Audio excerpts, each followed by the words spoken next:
The double-bladed lightsaber was a unique and rare weapon among Force users. It had many advantages over a regular lightsaber, and many of its wielders were able to easily defeat even experienced masters. But if it was so good, then why did it not become the primary weapon among the Jedi? Why were the light side of the Force still mostly wielders of traditional single-bladed lightsabers? The galaxy first saw the double-bladed lightsaber several thousand years ago, during the First Sith War.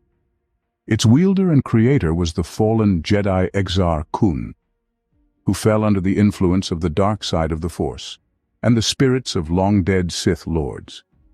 His unique double lightsaber was a modification of the usual one, only with an additional crystal emitter and matrix that allowed him to project a second blade on the other end of the sword. With its help, Kun was able to defeat his former teacher, Vodosyoskbas, who was also a master of weapons, without much trouble or difficulty. Those times were long etched in the minds of the Jedi, a time when they suffered great losses in their ranks, crushed by this new lightsaber that lay in the hands of someone they had previously placed great hope in. Ever since then, the two-bladed lightsaber had been seen by them as a symbol of their great defeat, brought about by the dark side of the Force. However, despite their views regarding the modified traditional lightsaber, they did not actually forbid the continued use of this design. This allowed the weapon to be used in subsequent wars against the Sith themselves, who by then had begun to increase the number of dual-blade wielders in their ranks. The popularization of the twin-bladed lightsaber arose due to its success in combat against wielders of conventional lightsabers. As for this type of weapon, none of the existing forms of swordsmanship at that time was not applicable to the full extent, giving their owners a great advantage in a duel. Does a two-bladed lightsaber give you an advantage? It does, but not in the way you might think. Force is the real key to victory in any confrontation.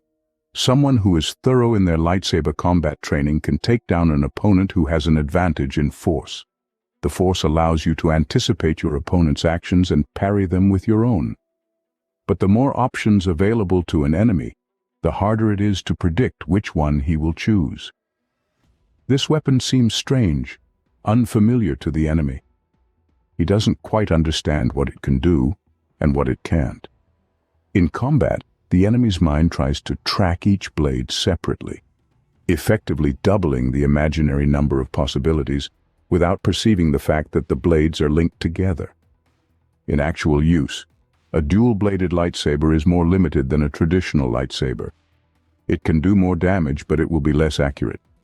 It requires long, wide movements that don't transition well into quick stabbing blows or lunges. Because the weapon is not easy to master, only a few among the Jedi, or even the Sith, understand it. They don't know how to attack or defend against it effectively. Such, to those who use it, gives an advantage over most opponents. The last, seventh form of combat was best suited for the most successful use of the dual light blade. However, it should be taken into account that none of the standard 7 forms were fully suitable for the dual-bladed sword. It was quite rare among the Jedi Order, as it was considered insufficiently refined, complex, and even dangerous for inexperienced Jedi as the main requirement of this 7th form, the ability to manage their emotions. This was the difficulty for the followers of light, as the code told them to get rid of emotions, not to control them. Therefore, masters of this form of combat were rare among the Jedi, let alone wielding a double-bladed lightsaber. And those that were, perfectly compensated for their restraint with this type of weapon, with high speed and acrobatic techniques that were similar in this 7th form to the Ataru form. In the post-war millennial period, when the Republic, along with the Jedi, believed that the Sith had been finally destroyed, the two-bladed lightsaber made even less sense, as there was now no opponent against whom it was maximally effective.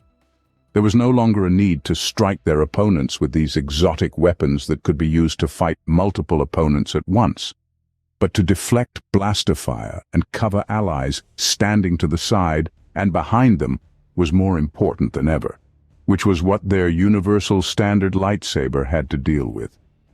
Gradually, the two-bladed lightsaber as a weapon died out among the Jedi. No one wanted to take on the task of mastering such a complex weapon when there was something with which the same could be accomplished in less time, and not to delve into the seventh form without the permission of the masters until the others had been mastered. This process could be called evolution, the realization that the individual fighting style that is achieved by mastering other standard forms to perfection can stand up to the dual sword and be more versatile in everyday Jedi peacekeeping life. However, there were still Jedi that during the Clone Wars into the decline of the Jedi Order continued to use this weapon. Pong Krell was one such who used folding double-bladed swords, which offset the lesser effectiveness in deflecting blaster fire simply by having one in each hand. However, due to their size and swing, the blades had to be watched at all times so as not to injure any nearby clones, who were more likely to line up behind him and follow solely behind his back or at a large distance from him. The double-bladed lightsaber was indeed an awkward weapon for Jedi in every sense, and it was not universal, which was why it was so rare among them. But its disadvantages were not disadvantages for Darth Maul, because he had a teacher who possessed the knowledge and experience of this seventh form of Juyo. The symbiosis of a weapon so rare and forgotten by the Jedi, as well as the aggressive and unpopular seventh form of combat among the Jedi, was a real advantage for Darth Maul.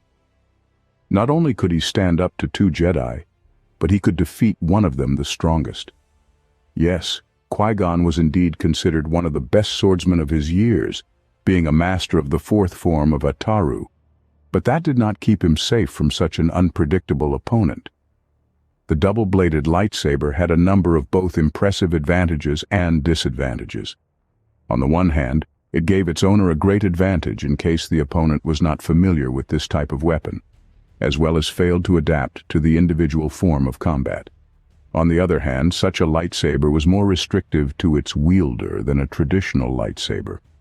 None of the seven forms were fully adapted by the two-bladed staff, causing its wielder to have to develop his own style. The wielder of this weapon also found it difficult to fight where there were allies, especially in tight spaces, as he had to restrict his movements to avoid hitting them. The vulnerable point was also present in this weapon, and it was large. It was an elongated hilt, which, due to the peculiarities of fighting with such weapons, it was easy to break opponents through the reception of Sun Gem. Because of this, many fans of such lightsabers in the future preferred to create paired lightsabers, which could be fastened together and secure themselves in case their weapon was damaged in the middle.